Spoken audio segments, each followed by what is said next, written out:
Ready? I know you said you were, but double checking. I'd like to open the February 21st meeting of the Harwich Affordable Housing Trust. And Julie, thanks. We're going to Hi. Sure. All right. Sit over next to Brenda. All right. and so we'll. Right. Sorry. Oh no, that's great. I'm happy. I'm glad you could get here though early. We'll open the meeting for this February 21st of the Affordable Trust Committee. I'd like to start with anyone here for public comment. We don't have a large crowd, so it's probably. Let me just make a very brief comment. Is that we're meeting today. We have only a couple items on the agenda, but very important items. We're going to talk about the housing production plan and discuss a grant agreement. And then next, a week from tomorrow on the 29th, we're going to meet here again to hopefully talk about the draft RFP for 456 Queen Anne Road. Well done. And I know, I even got the numbers right. And the last information I have from Laura Schofield has been our excellent and our consultant putting this together. That she'll be ready to present to us the RFP at that point. And so I'm hoping we can have a good discussion and possibly vote to move that ahead to get it to town administration and procurement so we can get that out on the street. Awesome. And get some action going on. So we'll go from that. The first item on the agenda then, on old business, is I've sent you a copy of the grant agreement that the Community Preservation Committee has asked us to sign so that they can legally transfer the money from CPC to the Housing Trust. And this has gone back and forth over the years and has come up again. And partly it's come up because the state's become more demanding on it. I note a couple of years ago, I was going to read it, but I'm not. I've sent you part of that. Is the state did start requiring, I think in 3 years ago, they fine-tuned it with an amendment to the CPC that any money going from CP2 to the Housing Trust had to have a grant agreement. And there's some stipulations in that, and I've given you a copy of it. I don't know if we need to have a lot of discussion on it, because it will go next to, Julie, it will go next to the Select Board. Yeah. For your approval. Mm-hmm. And I'm sure at that point there'll be a final look at the legal aspects. But our obligation as a trust is to approve that and send it on. And so take any questions. Mr. David Nixon is here as well if we have questions as chairman of our CPC committee. But if there's not a lot of discussion, I'd entertain a vote to authorize me as chair to sign the grant agreement. So moved. Is there a second? Second. Any discussion? Bob, you look like you want to say something, I got lots to say but not on this? on this. Okay. Yeah. Who drafted this document? It comes from the state, right? The legal document comes from... David, you have to move to the, My computer's talking. It's never done that before. This is on the other foot. Dave Nixon, Chair CPC. The legal document comes from KB Law. They drew the document As town attorneys? as town attorneys. Thank you. Okay. And they were acting on behalf of the CPC? CPC. Okay.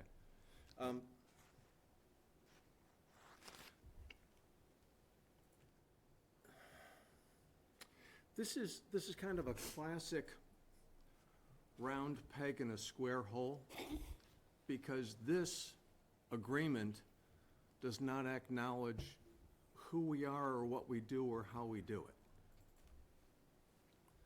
This agreement treats us as if we're any old grantee for a specific project on a time-limited basis That's not how we work. That's not how we've worked since we were founded. This doesn't do anything for us. It's not meant to. It's, yeah, And It's that- not meant to. It's and thank designed you. to protect the monies of the taxpayers of the town of Harwich And through state legislation. I understand that, and I've read the legislation. But if I'm asked to sign a document that's been prepared by an attorney for someone else, Understood. I usually get my own attorney to take a look at it and say, what are your thoughts? And even before that, I'm usually engaged in a negotiation with the other side to come to an agreement as to how we can get what you need, and you can get what I need, we need. yeah, good points, Bob, as usual. I don't quite share your discomfort with it in the sense Oh my God, that it. Yes? I have no idea, guys, I'm sorry. I have a side comment, Julie, at home, but I won't I make. don't know why it's different. Only in the sense that what this does is allow the money to get transferred to us, so then we control it when it's in our hands. As As a long trust. As long as we behave in a manner that is in accordance with what this agreement stipulates. Right.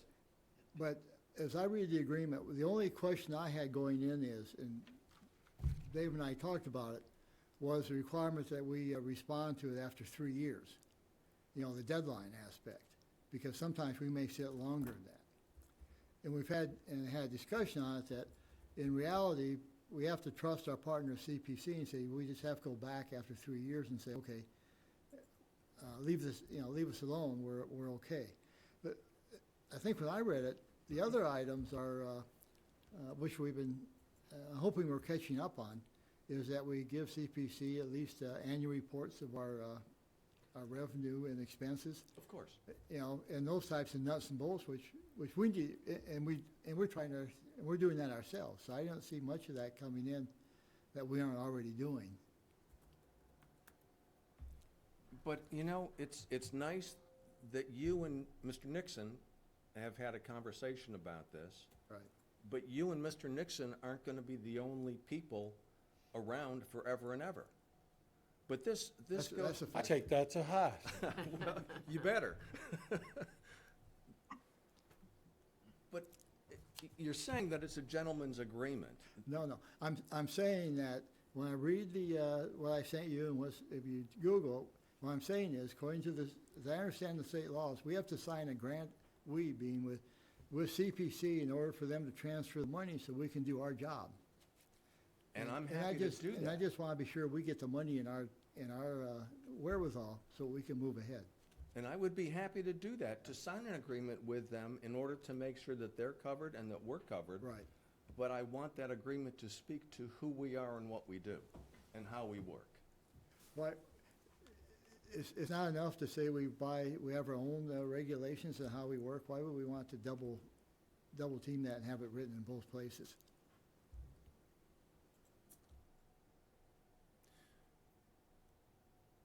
To protect ourselves, to protect the trust.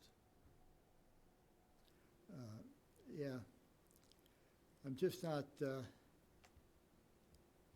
well, I can't argue with the point they want to protect the trust. I just don't know. Because as always, you're coming from a good place. I just don't want to hold up transferring the money to us based on this. It's a leap of faith.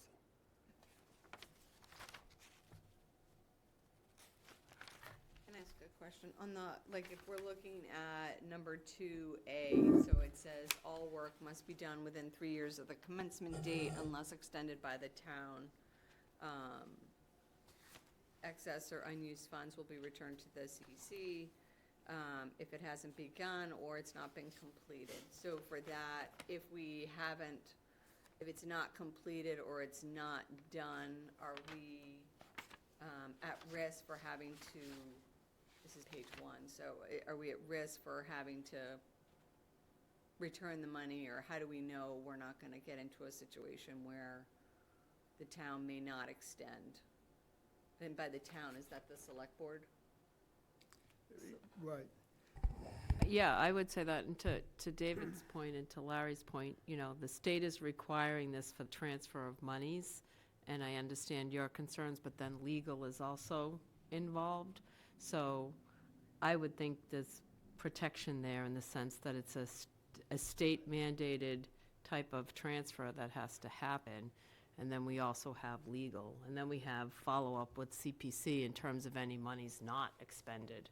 So we have a lot of that. And So just to clarify, so this was written, so this is just this is what the In state's your using? application that you submitted, Yeah, that's documented, that after a period of time, 3 years, if the project hasn't been started or is not complete, you can apply for a waiver.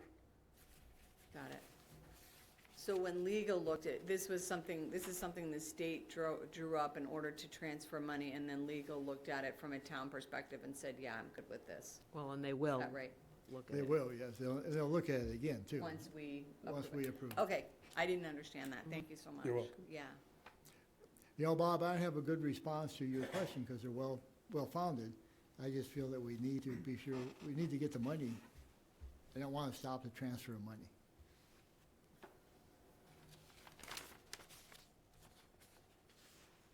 I would love to negotiate an agreement that protects both sides. Brendan? So in the past, and other chairs before you, Larry, we Yeah. talked about whether it's creating an endowment or stockpiling money to Right. really get the coffers built Yeah, up. And to this point, it would be a problem if we just took money and just sat there and we were just using it as an annuity. Like, how would that all work? I understand that point.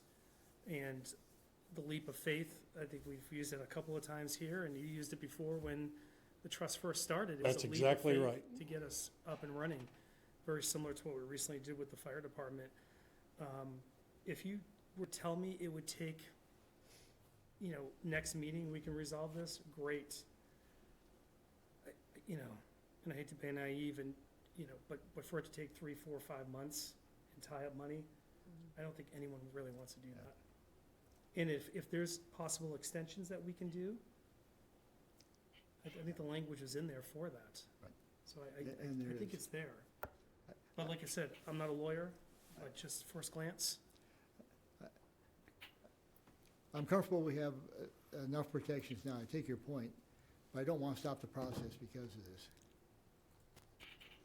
I mean, you could argue everything we've done. It's, We would need a lawyer. Yeah, We're, all it's okay Yeah, it's with me hard, if yeah. we disagree. yeah. right. I don't have a problem with that. No, but when, yeah, No, but no, when that's someone, right. We're on open discussion, so I'm not, yeah, but when someone brings up this point, and I agree with you, I'm not saying I don't agree with you. It makes sense to put the brakes on and do the due diligence to get but we're not gonna, I've been here for 5 years. We're not gonna get anything done. And, I think it's more than a handshake. The agreement has ways for us to ask for extensions, unless I'm reading it differently. But to your point, when someone raises something like, well, all right, let's get a lawyer. Well, let's get a lawyer. I'll vote for that. But we're just not gonna get anything done. So that's the argument back and forth, and it's. Mhm. But I agree, if you were well, to get okay. to that point. We just have to disagree on this one, I guess, Bob, which, I can live with that, Larry. and I can too. Yep. We'll disagree. I feel a responsibility to bring, Yeah, no, it's good. Oh, no, that's good. I'm not arguing. That's That's perfect. always That's valuable. Yeah, perfect. I agree with everything you said, Exactly. Okay, with that being said, did we have a motion on that? We have a motion and a second. Second? Is any other discussion? If not, vote, all in favor? Aye. Aye. I'm an aye. Opposed? no. No? Yes, good. So that, we'll need extension. So it's passed, and I'll sign this, and I'll give the signed copy to you, Julie, if you will. Sure. Take it to the, your board. Mhm. Good. Thank you. Next, Bob, I hate to keep picking on you, but I will. Well, I don't hate it. Good. To be honest about it. Healthy group. The next item on the agenda is, we talked for some time about the need to get a market appraisal, and we have numerous properties that have come up in discussion. I suggested to Bob that we start with one, and the one that seemed to be most interesting to us is the parking on the parcels J1, J2, and J3 on the Depot Road. And Bob, I'll let you carry on from there. I'll make a motion that the trust acquire services for a market appraisal of Harwich Affordable Housing Trust-owned properties. 3 parcels, J1, J2, J3 at 0 Depot Road. Is there a second? Sure, I'll second that. Okay. And then the process is we would, Julie, we'll go ask the town administrator. I'll send an email to the town administrator and the assistant town administrator and ask that they start the process. Yeah, I would say because. And I'll copy you, Julie, so that Okay. Because appraisals are taking a while, just like everything else. they have, yeah. So, but we'll get started on that. And then, Bob, how you feel about if we start this and we'll wait a few to some other properties? I think that we ought to queue them up, Yeah. but let's see, let's get it started. We'll see, get this started. We're not waiting for the result. We'll at least get this started, and we can, Indeed. your term, queue them up, okay? Mhm. Next time on agenda is approve the minutes for January 9th. Move to approve the minutes of January 9th? Second? Any discussion? Not all in favor? Aye. Aye. Aye. And Oh. Julie will be abstained Yeah, since I'll you weren't here abstain. then? Yeah, Okay. thank you. Again, Judy does a great job of writing the minutes and getting them out. Which brings up a subject, and I forget, I can't believe I was selectman for as many years and I forget the one fundamental fact, and that is when we send a posted agenda, it has to be done no later than a Thursday before the week of the meeting. And I've forgotten that, the state requirement is 48 hours, but in the town, and I was actually part of that decision, we decided Thursday. So we got a little trouble this meeting, and they helped us out, they being Jamie and Caleb by and the town, and Emily by posting it. But, the reason I bring it up now is in the future, any agenda items, give them to me by Thursday before our next meeting. And that way, or actually by Wednesday, because we'll have to finalize it, and Judy has to post it by the end of the day Thursday, regardless if it's a week away. So she has posted next Thursday's meeting last night. Okay. So we're legal on that. Good. Okay? Thank you very much. And Julia, shout out to you for making it 4:30 today, and I've moved next meeting to 4:30 as well. I know that squeezes you. Saw that. Well, I scheduled for Bob, I scheduled it for 5, but Bob has to leave at 5:30, and I wanted to give us enough time for the RFP. Yeah, no, I understood that, yeah. Moving on to new business. Christine, you want to introduce Karen? And Sure. I'm Christine Flynn, I'm the town. yeah, sorry, have to, I'm Christine Flynn, I'm the town planner for the town of Harwich, and here tonight is Karen Sonnenberg, who is working with us on the housing production plan. As you know, the town is undergoing several major planning projects for the local comprehensive plan, the housing production plan, the open space and recreation plan, as well as the hazard mitigation plan. And tonight, Karen is prepared to present the needs, which is one section of the housing production plan. So I'm going to hand it off to Karen. Thank you. Thanks. thank you, Christine. And thank you again, Karen, for taking the time to present the draft. I read about half and skimmed the rest. It's a long document. Well, she was talking before, so. Oh, okay. Okay.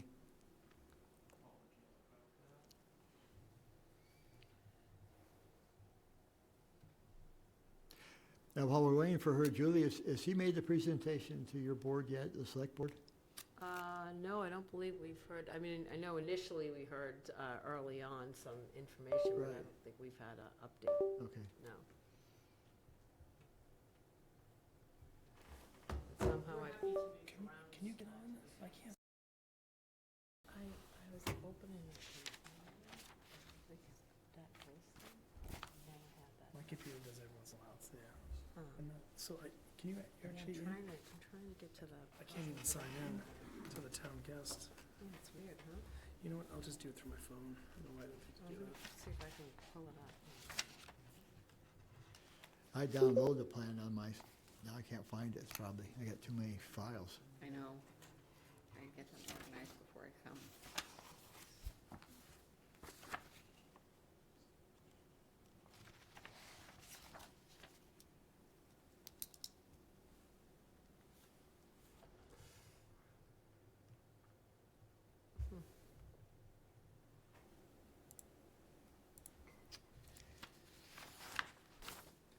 Brittany, you want to hand this to Julie?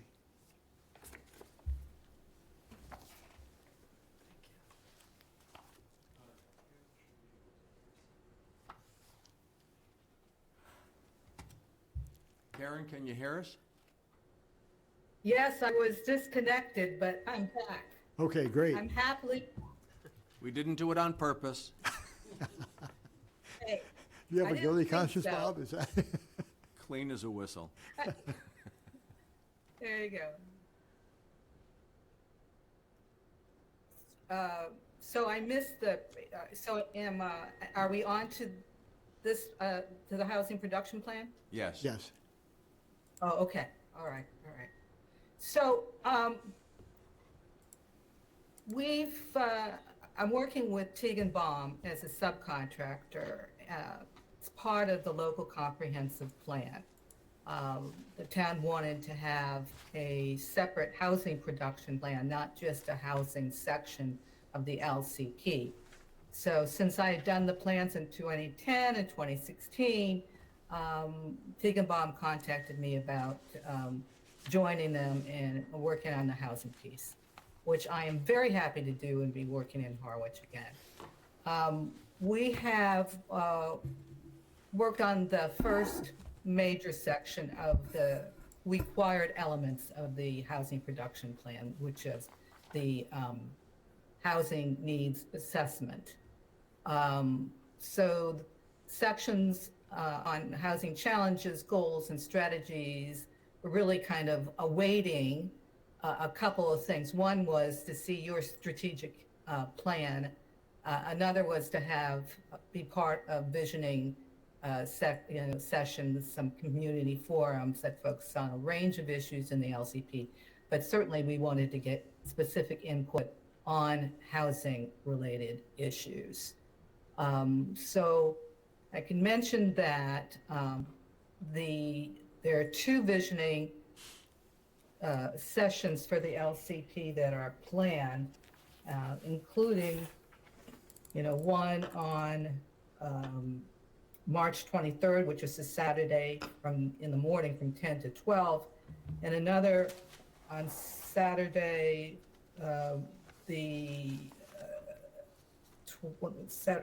April 6th, from 12 to 2, 12 to 3.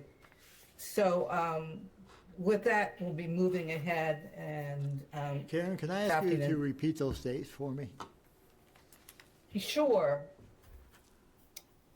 They are, at this point at least, scheduled March 23rd, which is a Saturday, from 10 to 12. And then April 6th, from 12 to 2 or 3. We're hoping to do this in 2 hours. That's a challenge, so it might be go on a little bit longer because it's a lot to cover. But those are the dates that are scheduled right now. So I'm going to go through, this is the presentation that I've given to the LCP committee, the LPC committee. That is confusing, the LCP, the LPC, and as well as the planning board. You folks, I fly over some of these because, it's like preaching to the choir. You guys are expert in some of these issues. But the first slide was like, why are we doing this housing plan? And first off, as well is that we really want to support the update of the local comprehensive plan, as well as the work that you have done on on your strategic plan. And the strategic plan will certainly inform the work that we're going to be doing in the HPP. And, it's interesting, the last production plan we did was in 2016, and we know that there's been a lot of changes since then. And we were really able to document those changes, particularly even the changes between just pre-COVID, during COVID, and then after COVID, which have been pretty dramatic in many cases. So getting updated information, better understand the current market, and then once we have identified needs based on the context and the analysis that we've done on demographic, economic, and housing issues, characteristics, and trends, we'll identify goals and strategies for the next 5 years. And, one of the reasons of doing a housing production plan is to avoid, be in a position, what some people refer to as safe harbor, to avoid overrides of local zoning by obtaining, meeting housing production goals, which leads to this next slide that talks about housing production plans, which are really a subset of the 40B regulations that are meant to give greater local control to communities. And what's included in a housing production plan is pretty prescriptive by the state. It's the type of information that needs to be done, and they do want detailed, comprehensive data establishing housing needs with goals and strategy reflective of those needs. At this point, the annual housing production goal, which is based on 0.5% of the year-round housing stock, is 33 units. And so for every, for in the calendar, if the town actually produces 33 units, it gets a full year of this certification or safe harbor. If it creates 66 units, 1% of year-round housing stock, it gets a 2-year safe harbor period where the ZBA can deny what it considers inappropriate 40B applications without the developer's ability to appeal to the state.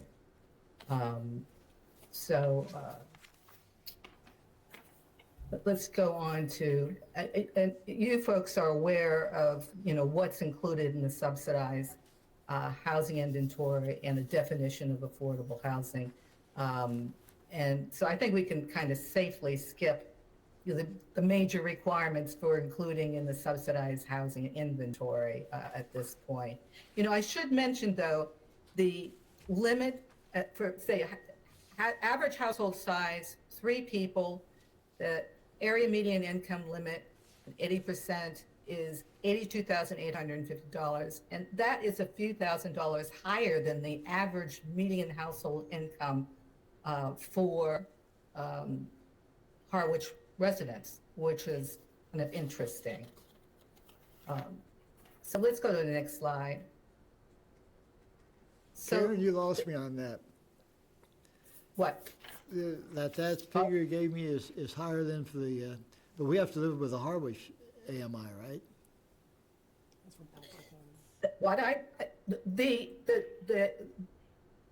The limits that are set by HUD for 2023 that are adjusted by household size, say for a 3-person household, which is close to the average household size for Harwich households, the limit is $82,850. But Harwich's, based on census information, median household income is less than $80,000. So, usually 80% of area median income is lower than, the median household income for the town. So that was kind of surprising to see. Anyway, does that resolve your That question? helps, yes, go, yes.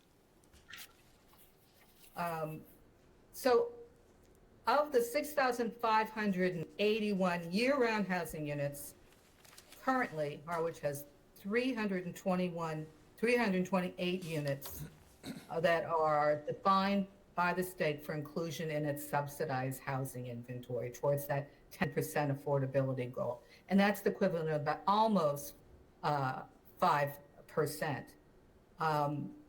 The major shift, based on in 2010, the year-round housing figure was 6,121 units.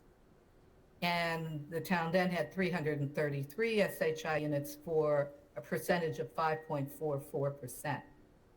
What happened was in 2020, when the census figures were released, the year-round housing figure went up because of the impact of COVID, because more people were trying to find a safer refuge from the pandemic and coming into the Cape in significant numbers and purchasing houses, renting units, that drove the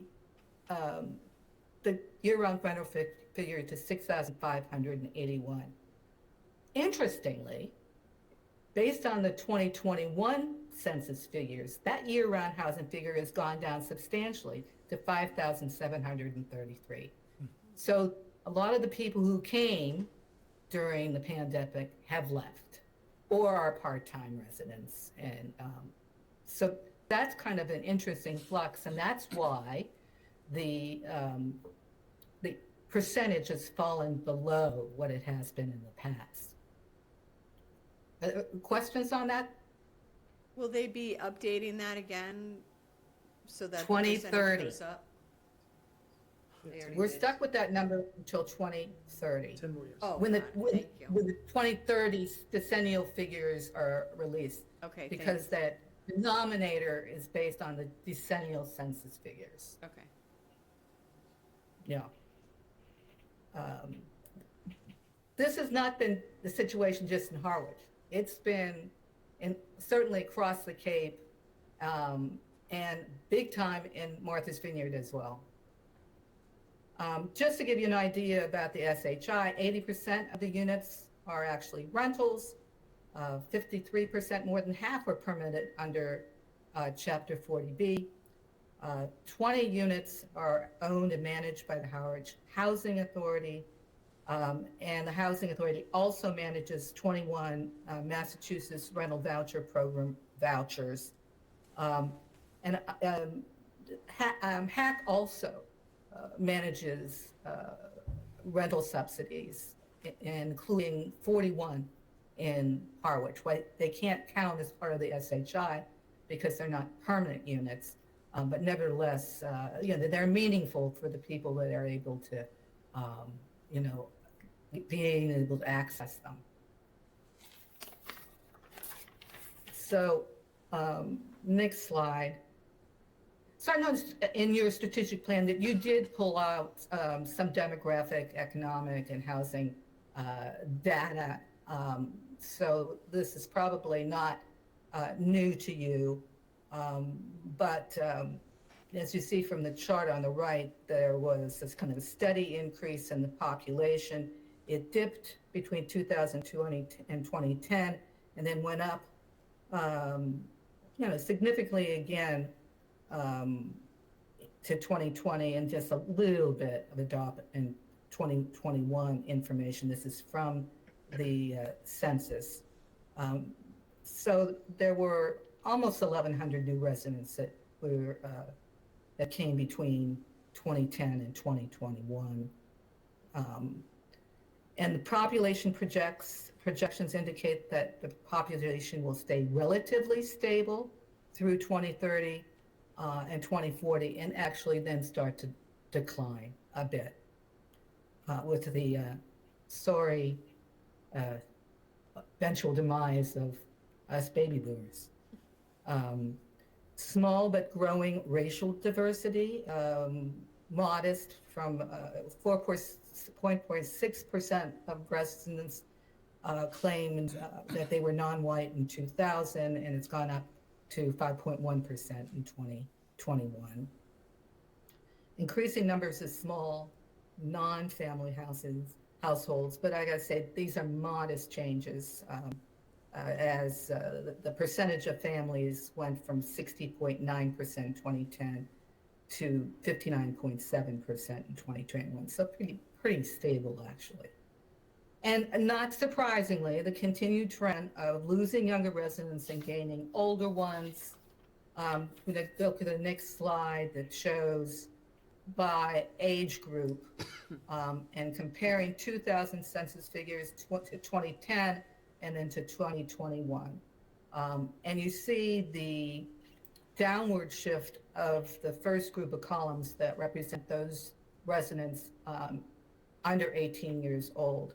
And actually a kind of surprising increase in residents 18 to 34, which is a good signal because the community really needs those younger residents forming their own families and entering the labor force.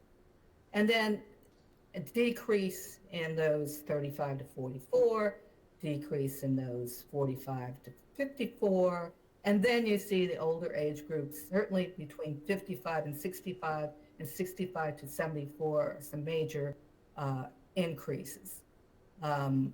With the 75 plus group, fairly stable but leveling out a little bit with some decline. The projections, population projections, suggests that that in 2021, the population 65 and older comprised 27% of the population, and is projected to go to 42% in 2030 and 2040. So certainly the continual aging of the population is projected to continue. And certainly the decline in children is correlated to declines in school enrollments as well, and nothing new for the community. Karen, Want to go on to the next?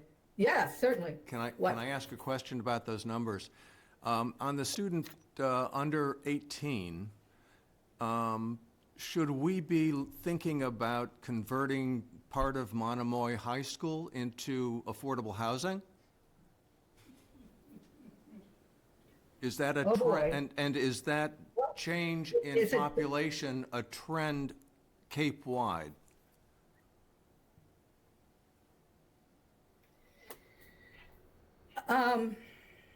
It certainly, declines in enrollments are Cape-wide phenomenon. Okay. And 27%? is the Monomoy School, I mean,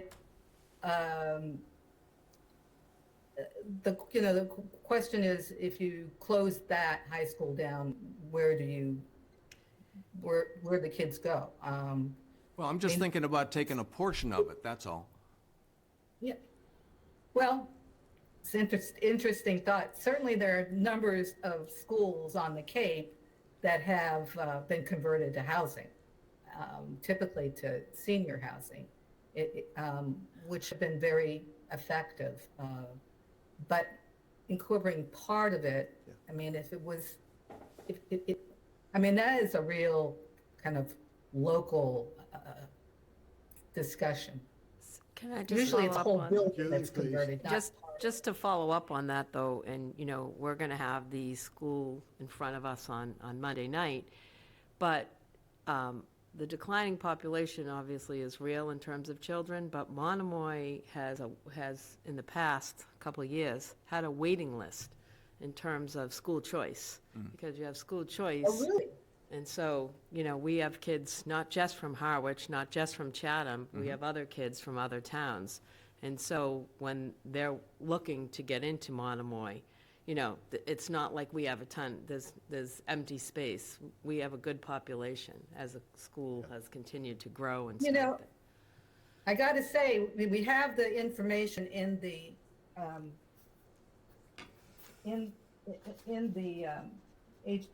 housing needs assessment about school capacity and school enrollments, which have been declining. So interesting. You might want to check that out before you're meeting with them. Yeah, they'll have the most recent numbers, but just to point out Yeah. that, it's not just Monomoy, I mean, it's not just Harwich, and it's No, not just it's- Chatham, it's other kids, and, the idea of blending housing in a school is not something that we could ever do, so. Okay, Thanks for the clarification. all right. On economic trends, as I mentioned, the median household income for Harwich households is 79,641. The chart on the right shows the distribution of incomes across various income ranges, comparing 2010 to 2021 figures.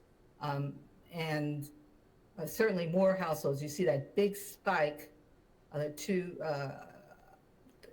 between at the right, which is those earning more than $150,000. Just on those earning more than $100,000, that comprised 57% of all, and this is year-round households. Declines in households earning less than $25,000.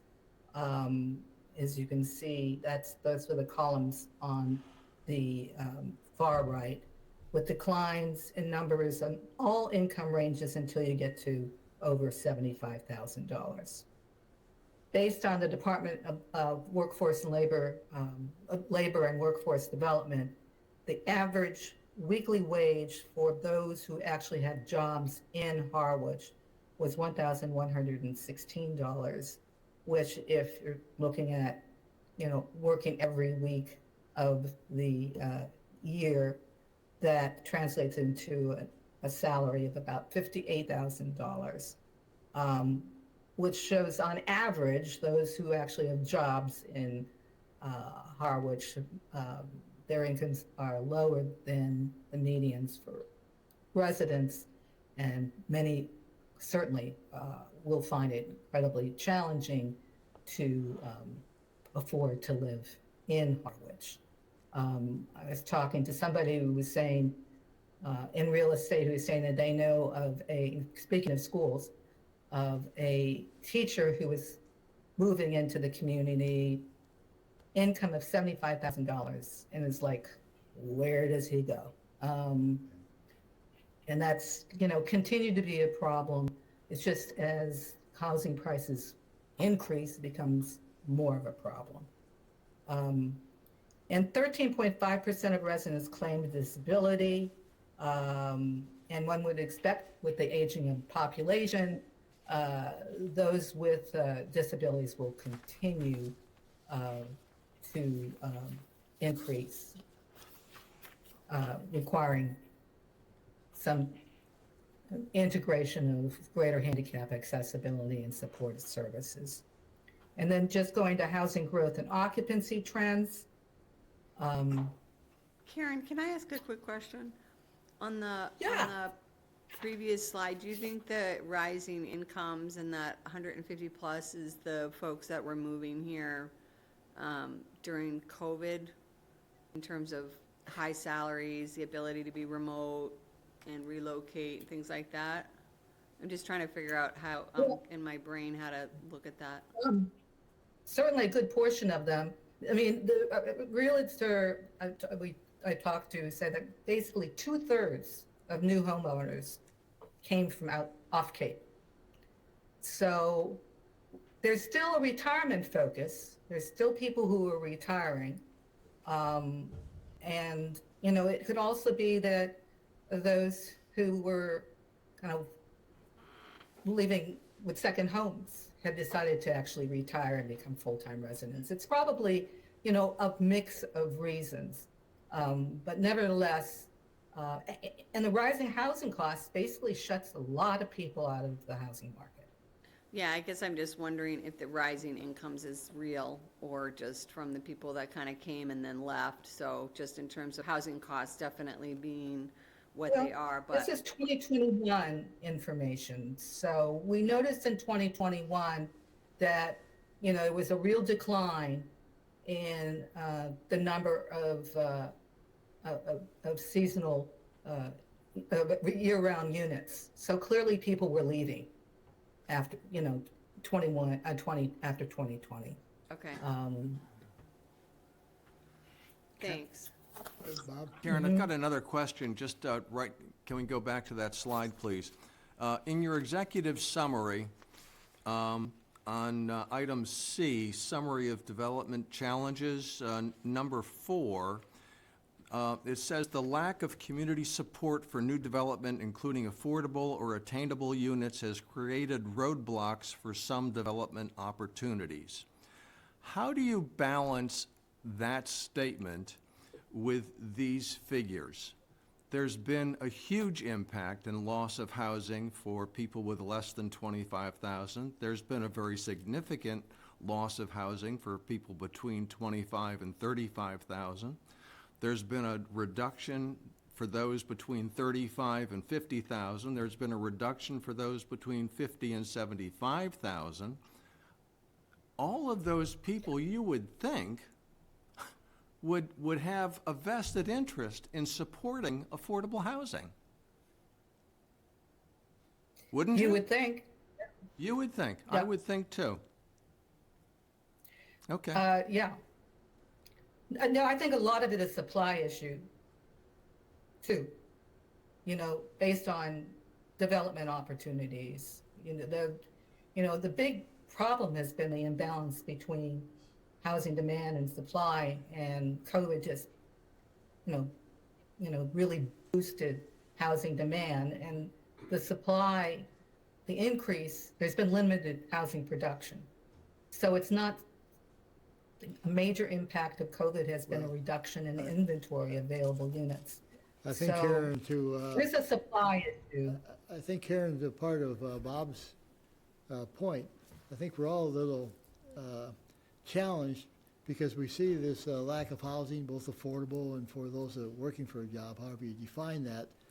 And yet, Yeah, seems like most times when we come up with a development opportunity, the people come up and argue about, too dense, too much traffic, in the wrong Yeah. neighborhood. And so somehow, all these figures, we've been unable to communicate Yeah. that in a way that Yeah. that people buy into that we do have a problem. And that's our dilemma, is how do we get these discussions where we're all on the same page? We may differ in Yeah. how we fix it, but right now, we don't seem I to agree on the completely- problem. Yeah. I do think that the LCP, the Housing Production Plan, your strategic plan represent opportunities to really focus on community education and outreach. And that has to really continue. And I have to also say that there's no substitute for leadership, and for for the local leaders to really kind of support developments that are going to have a real community benefit, even though they might really upset abutters. And that's for everywhere. But yeah, it's hard to get people to come out in support of developments. People are busy, they've got kids, they've got, issues getting around. One would hope that some folks in the lower income ranges would advocate for developments, however.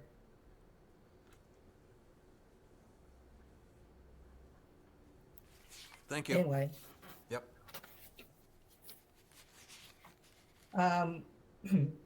So just quickly on housing growth and occupancy, 61% of housing stock predates 1980, so they're likely to have, some of them are likely to have some lead paint hazards. And also because so many housing units rely on septic, there are issues related to failing systems, and then just deferred maintenance needs, which are challenging for many homeowners. Limited housing production since 2010, only 232 units were counted in the census based on an increase. And about one-third to one-half of new units basically involve demo and replacement activities. So the net new units less than the 232.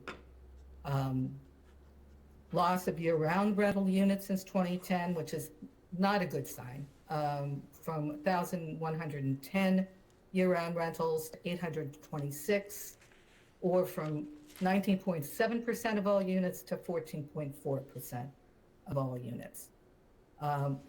Owner occupancy, based on a 2021 census estimate, was at 86%. It's up from 80% in 2010.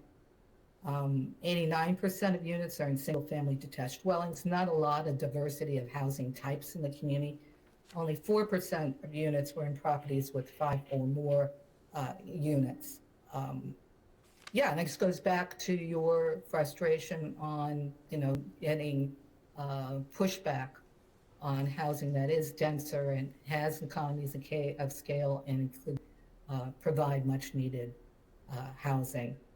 And, the chart on the right shows the growth in total number of units versus the darker orange columns being seasonal or occasional units. In 2010, 4,163 units were seasonal occasional units. That was 40.5% of all units. In 2020, during prime COVID time, the seasonal occasional units went down to 3,904 to 37.4% of all units. And then 2021, back up past the 2010 levels to 4,390 units, or almost 42% of the housing stock. And then vacancy rates, I gotta say, vacancy rates, certainly for ownership units at 0.9%, is low, because any rate below 5% reflects very tight market conditions. For rentals, however, it was 8%, which I was surprised because, you talk to anybody, as far as available rentals, realtors can't, they're not just, if there are any, they're not out there easily to find. I used to be able to find listings for rentals easily. Not so much this time around. So the inventory of available rentals has really gone down too. So I was surprised to see the 8% level. Could that be just the price of the rentals? I feel like places like downtown Roots, the old Dino's, the places up top, the ones that just went in Harwich Center, they all were, 2,500, 3,000, 1 and 2 bedroom units. So I wonder if the availability is partly due because the costs are, beyond what we would think is, affordable. Yes. Or like not even affordable, but just really in their own class of themselves. I don't know if there's any way to know, but that does seem it does seem high for what we see out there. If there are new rental units, Yeah, it might be natural turnover and waiting for units to be occupied. It might be cost, but there are plenty of people who have higher incomes who want to live in Harwich. So, once again, it's that imbalance between housing demand and supply. And folks who are in the trenches, the realtors, are saying that, it's hard to come by a listing. But, maybe we could figure out some way of finding out anecdotally about that. But, rents are getting high. It was market rents, we have here, I skipped over it, was, we're in housing cost trends, I haven't gotten to that, okay. Go ahead, Bob. Well, Karen? let's go on housing cost trends, because it relates to what we're talking about now. Yeah. Karen, I just want to jump here and ask one more question. From your executive summary in Part B4, housing conditions, you talk about the age of the housing stock, 61% below 1980. And there are situations that need, Where are you? I'm on where- page 5 Oh, how's it? in Yeah, I the got it. executive summary. Item B4, Yep, I'm there. okay? You talk about programs to support necessary home improvements that correct code violations for units occupied by low and moderate income households should be reintroduced if possible. So you're saying that there used to be a program in Harwich for that purpose? Yeah. And what was the name of that program? Do you know? You know, I'll go back off the top of my head. It was probably called the Housing Rehab Program, and it was probably run by CDP or its predecessor. I mean, I can go back and clarify that. Okay. Yeah, I know the CDP had that in place. I think they still do. Yeah. Yeah. It They would- do it for some communities. I don't think they're doing it for Harwich anymore, but I'll double check on that. It would be great to include in that item for your executive summary, some case examples where that's being done now and who's doing it, just as an idea. I think you're right, Karen, though. Okay. I don't think they are covering Harwich anymore for some, I think I called them on a couple things maybe a year or two ago. Yeah. And there was Yeah. some discussion around that. But like all Yeah, there are some surrounding towns, I think they towns cut that, it I know, off. for example, Eastham is, you know, they're working with a couple of towns with community development block grant funding, and they do, provide deferred zero-interest loans up to 15 years to make necessary home improvements. And, typically up to like $30,000 per participant. But we're certainly going to talk about these issues when we get to the strategies. Okay. But I'll try to add something in the executive summary too. Website will have all the case studies. Because to that point, I took that, read that same paragraph and said, maybe that's something we could be doing better as a trust of providing some funding, deed restricted and all that stuff. We'd have to be deed restricted, but yes. we could Do that Yeah, absolutely. and be a little more creative know, about though- what we're doing.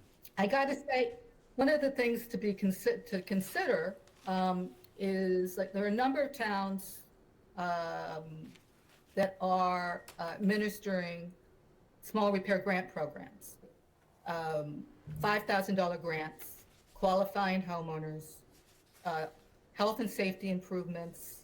The grant is paid directly to the contractor after it's completed. It's not a very cumbersome program to run administratively, but it really has been very popular in these communities. So it's something that we might want to include, as well as the larger housing rehab program in the recommendations. I would say doing a housing rehab program takes some, is not the easiest thing to do administratively, because you have these, deed restrictions, you need inspections, you need a number of safeguards and administrative management activities to run it. So it is better to have an organization that has that in-house capacity to do it. But that's something that we can discuss down the road. Yeah, because maybe we could fund like CPD then. Yeah, the Work through them. CDP, they would potentially take that on. Oh, Yeah. let me mention, CPC is not an option, because No, CDP, DOR. yeah. No, we're CDP. talking about community development Yes. program. CDBG, it typically is a great resource for housing rehab programs, but not, CPA doesn't work with these. Yep. Um, Okay. Okay. Just on housing cost trends, housing market rebounded in the last few years, so we talked about kind of economics 101 on housing demand and supply. While the median income for households in Harwich increased by 92% between 2000 and 2021, the median single-family home price increased by almost 200%. The median single home price was $650,000 as of August 2023, requiring an income of about $160,200, based on a number of assumptions, including, spending 30% of income on housing costs. I think we plugged in a 6.5% interest rate, and that's based on 80% mortgage financing. As of the end of 23, the median single-family home price increased to $670,000. Affordability gap, if you're looking at the $650,000 median, was an estimated $318,700, which is the difference between the median single-family home price of $650,000 and what a median income earning household could afford, which is about $331,300. With a $20,000 increase in the median single-family price, the gap rises accordingly. Market rents are at least about $2,400 for a two-bedroom unit, and that would require an income of about $106,000, figuring, once again, 30% of income on housing costs, including plugging in figures for average monthly utility costs of $250. So that $160,000 is more than double the median renter household income in Harwich of $51,786. About 1/3 of households had cost burdens as they were spending more than 30% of their income on housing costs. 14% were spending more than half their income on housing costs. And of the 2,249 households with incomes at or below 80% of area median income, 63% had cost burdens and 32% had severe cost burdens. Any questions on that? Nope. Depressing. That's what Yeah. it is. So this chart I found really interesting. So the chart, the line on the top that peaks earlier, that's the distributions of sales for the period of October 2015 through September of 2016, based on sale prices. So in that period, the bulk of prices of sales occurred in the 200 to 400,000 income price range. The other line shows the distribution of sales between October 2022 and September of 2023. And you can see it's flatter, but the peak sale number happens in the $600,000 to $800,000 range. So those charts, for 7 years apart, really shows visually the shift towards higher sales prices.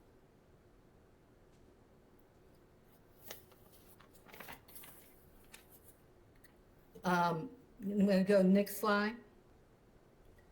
So, the local comprehensive plan, the committee, the local planning committee, is still debating all this.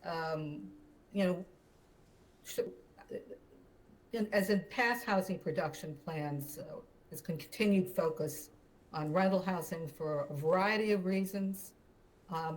Strategic plan really kind of embraced that concept as year-round rental housing should be a local priority in order to focus on the most vulnerable residents, to help diversify the housing stock, to make up for some of the loss in rental units. Almost all state financing programs are for rental housing. So in order to leverage local resources and get to some scale, rental housing is really the option. And such long waits for subsidized housing that really rarely turn over. Nevertheless, in the past plans, and still, I think there needs to be some home ownership units included in the town's housing agenda. Clearly for starter housing, first-time home ownership, as well as potentially some opportunities for empty nesters to downside.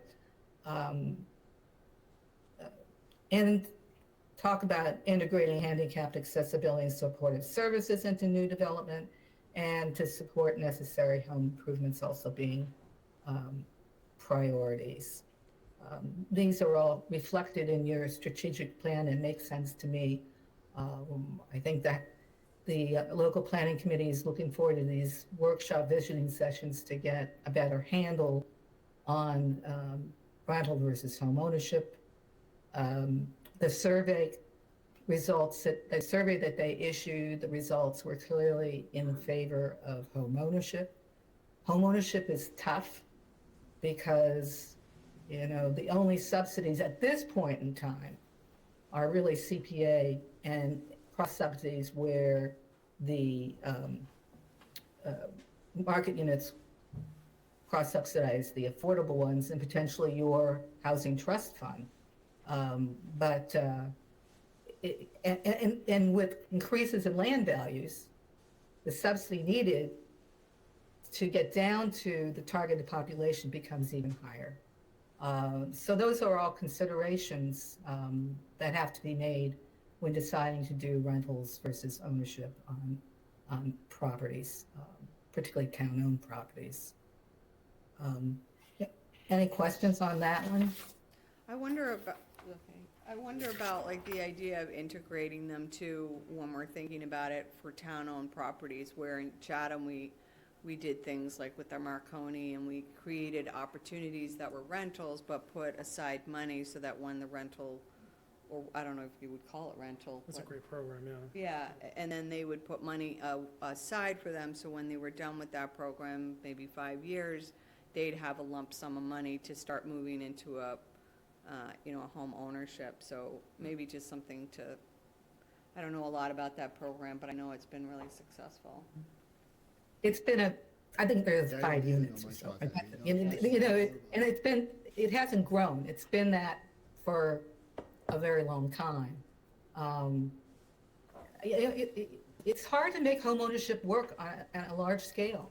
Unless you're talking about a large condominium and have inclusionary zoning and a certain percentage have to be affordable. It's hard to make it work. The pocket neighborhoods and habitat projects are wonderful. But if you're going to get to 33 unit housing goal per year, and in a housing production plan, we've got to show how you can get there. It's hard to do that with home ownership. Yeah, I mean, there's also like the chop houses. I lived in Chatham, so my Oh, the examples chop are houses. focused in Yeah. Chatham. But obviously, the chop Yeah. houses was huge. It was wonderful. I mean, tremendous project. So the chop house, Chatham Housing. So all the homes were, maybe 100,000. Everybody moved in, and there was a resale in perpetuity. Unfortunately, I don't know what's going on now. They're able to put it on the market, and if it doesn't sell, then they can get market rate. But it's been in place for a long time. It's a whole neighborhood. It's actually where we go Halloween trick-or-treating, because it's the only place in Chatham and Harwich that has kids, because it's the only affordable neighborhood. But it's something to think about when we're talking about, town-owned land, town projects, taking part of, project that's going to be all rental and creating a neighborhood where it's something like the chop houses, and we do it in perpetuity forever and ever. It limits the ability to, build a huge amount of equity, but there's still home ownership, and we can still be creative with it. Right. Right. And, I think when we get to the housing section on strategies, very importantly, to include models that have worked in other communities. And so, doing the CHOP program and, might be a good suggestion. Certainly, there have been some wonderful pocket neighborhoods and clusters on Martha's Vineyard that are well-designed and sometimes in existing neighborhoods that have worked great with different income tiers. So, including, and they've done these communities also for rentals. So including some of these models, I certainly think that can be helpful in getting community buy-in Yeah. for doing something. Yeah. And we're almost done here because I also want to hear from you. I don't think we need to go. Well, just to give you a sense of, requirements under the housing production plan program require these categories of strategies that include identifying zoning district for particular areas in the community where the town proposes to modify current regulations for the purpose of creating affordable housing development. Zoning becomes pretty important. Identification of specific sites in which the municipality will encourage the filing of comprehensive permit project. I certainly want to hear about your Marceline potential project.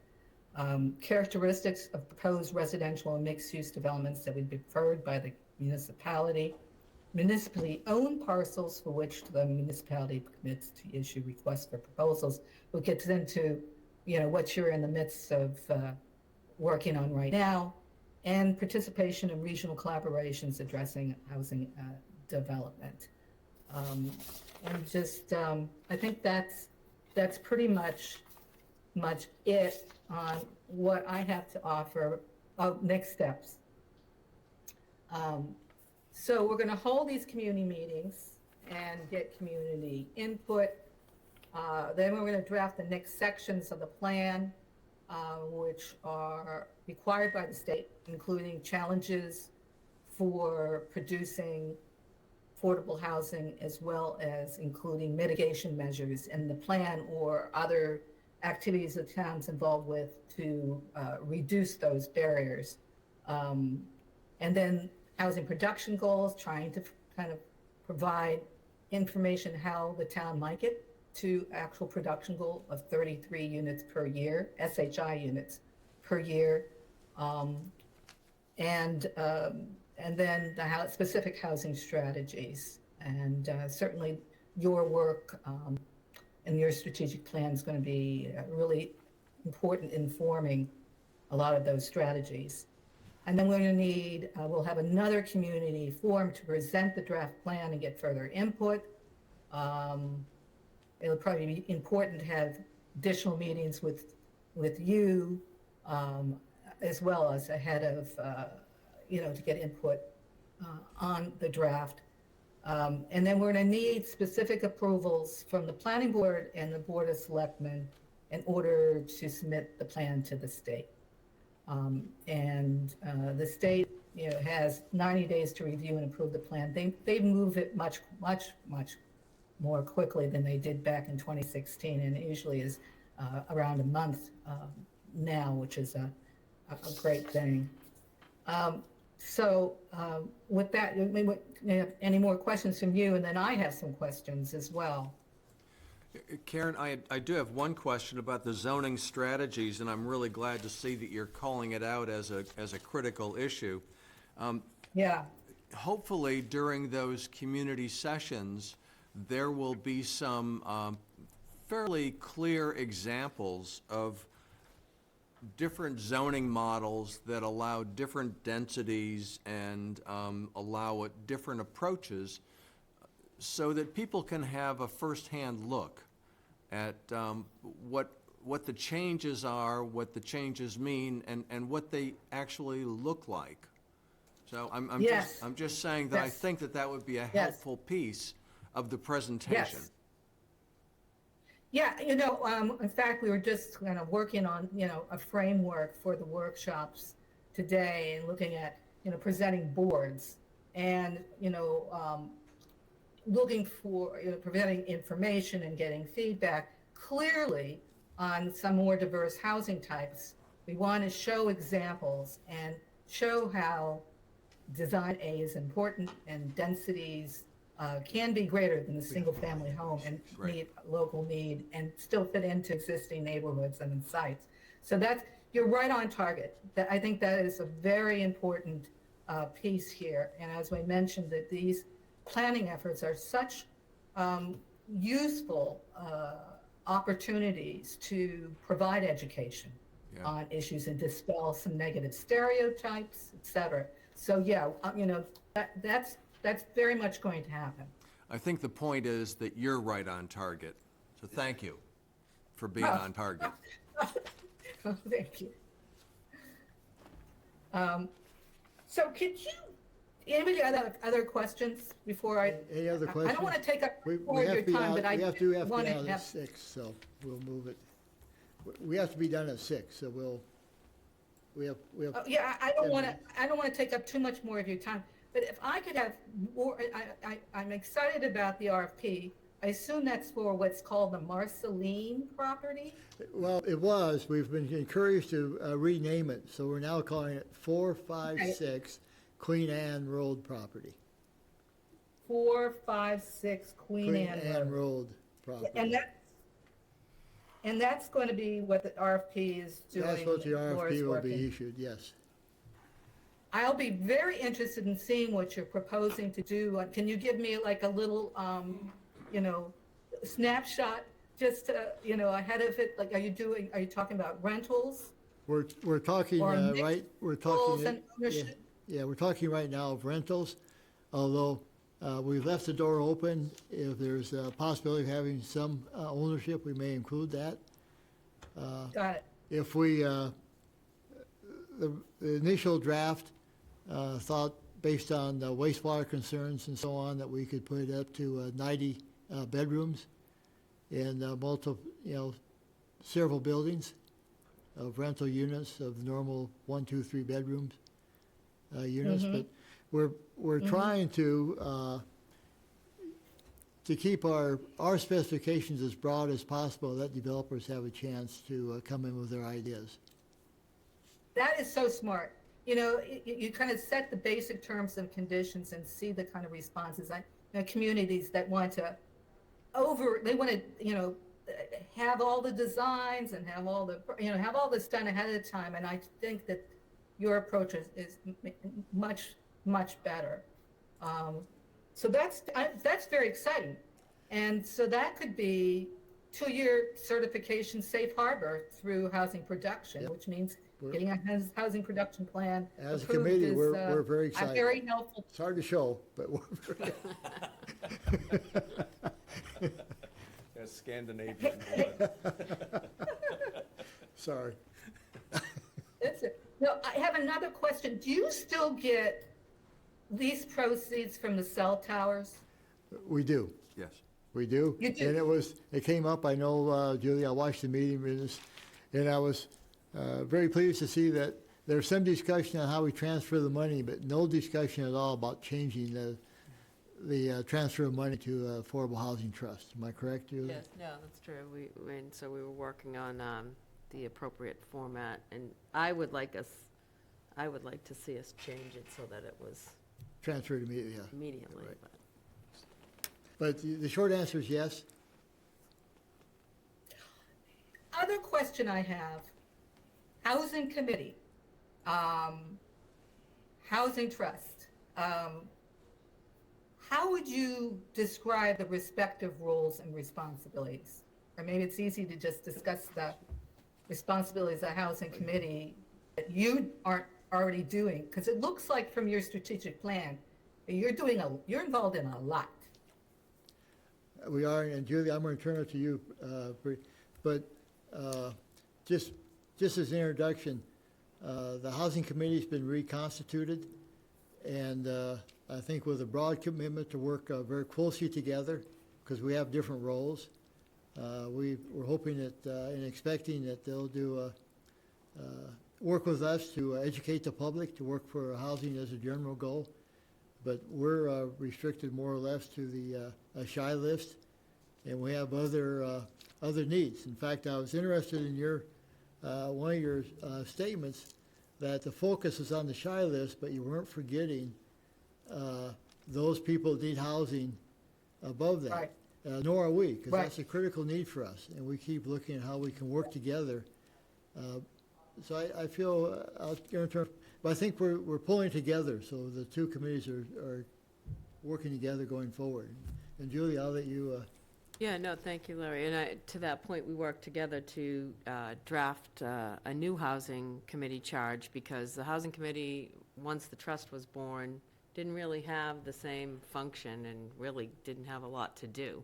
So we've tried to coordinate it so that they are working, as the trust works on affordable issues, they'll help support that, but they will also work on trying to identify workforce housing initiatives, and also use the housing coordinator to their benefit as well, to work collectively, as well as educate the public. So we feel like we've re-energized the housing committee, and I think they're up to a full there's a full status vote now as of a couple Yeah. weeks ago. So, Yeah. yeah, that's been refreshed as well. You mentioned a housing coordinator. Is there a housing coordinator? Yes, we have a housing Well, we- coordinator. Advocate. It's under a title of Advocate. Hauser Advocate, but I actually clarified that with Joe, our town administrator, today, to be sure that our housing advocate's position description was compatible with the housing coordinator that you mentioned. I'm told that it is. Yeah, I think, Okay, I think we use housing advocate as probably a broader position than just a coordinator, but it's covered. right, but she would work, she Okay. works collectively with Right. both the trust and the housing Housing committee. coordinator, yeah. okay. All right. Well, I think that kind of, those are just kind of some basic questions, and I think that we're gonna, want to kind of, I certainly want to kind of keep you folks in the loop of what you're doing, so that you can continue to have input. And so if you can attend, one of our upcoming sessions, that would be really terrific. Much appreciated. My bet is that there'll be some of us there. And we'll keep communicating with you, Karen, so that we'll invite you back in a bit too, so we keep this discussion going. That's great. It's great. It's very nice meeting with you all, and we'll be in touch. Thank you. Thank you very much. Thank you very much. A lot of work. Thank you. Take care. Bye now. That's great. That was a good discussion. That ends our agenda. Is there any other, Christine, any final comments? Yes, please come to the community. You have to be famous and be on TV. Getting my exercise. If you can, come to the local comprehensive plan community engagement sessions. Again, that is March 23rd from 10 to 12 at the Cultural Center, 204 building, and on April 6th from 1 to 3 at the community center in the community room. So please come to those sessions. We really want as much public participation as possible. So Okay. thank you. Thank you, Chris. Thank you. And before we adjourn, Art from the Housing Committee, do you wish to comment?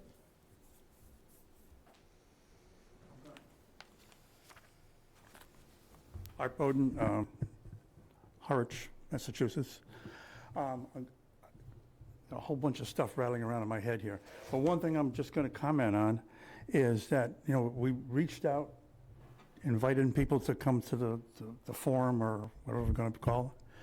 But the thing that was pointed out here, the people that keep showing up are basically either a handful of advocates like myself, or people that are going to be against housing. We're not drawing the people in that need the housing.